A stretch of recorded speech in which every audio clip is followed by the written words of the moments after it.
way the course was set up, we kind of did a big counterclockwise loop around Lincoln, and the winds were howling out of the south at probably 20 to 30 miles per hour. And you know, on the bike, it was a pretty brutal day. The winds were pretty high. So it was a death march for sure, for me at least personally, for the last 20 miles.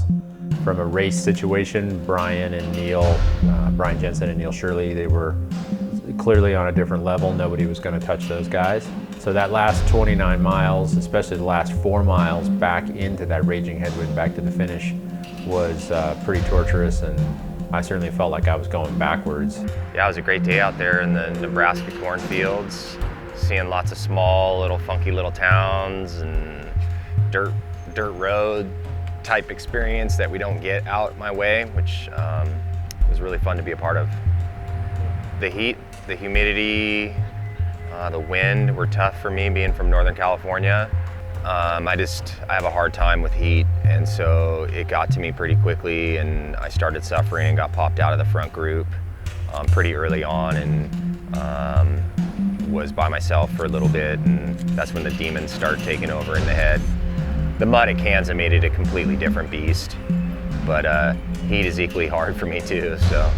Why I wanted to come to Gravel Worlds is I like the fact that it's not 100%, the course is not marked. They don't like hold your hand and usher you along and tell you exactly where to go. You have to actually think for yourself a little bit. You've got to make sure you can navigate a little bit. You've got to carry your gear with you if you need to stop and get water. So I like the self-reliance part that Gravel Worlds has. It's sort of the history of gravel.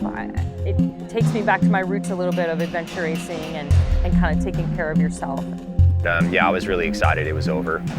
I collapsed on the grass like most people. I was really suffering from the heat. I had to pull into a farmer's yard with about 7 miles to go, and he let me use his little spigot out front and just doused my head and fill my bottles again because the buzzards were starting to circle a bit, and so I needed to do that. Like Yuri said, I came across the line and it was just relief. I laid on the grass in fetal position for a while and poured ice on my head and drank Coke, and then I started to feel more human, but it was a super hard day, way more challenging than I expected 150 miles to be.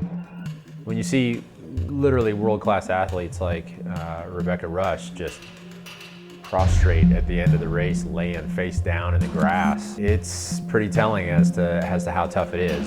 It was definitely a lot of cramps and a lot of low energy. You wrap that up with some wind and a bunch of hills and some heat and humidity, and it's a recipe for having to dig pretty deep. So I can honestly say I don't think I've suffered that way or that much in a long, long time. Everybody I talked to was digging pretty deep. I think everybody left what they had out on the course. Rebecca, of course, won the women's overall title. Yuri finished just behind me in 8th, so the Godzilla versus Mothra thing, I guess, Mothra wins in this go-around.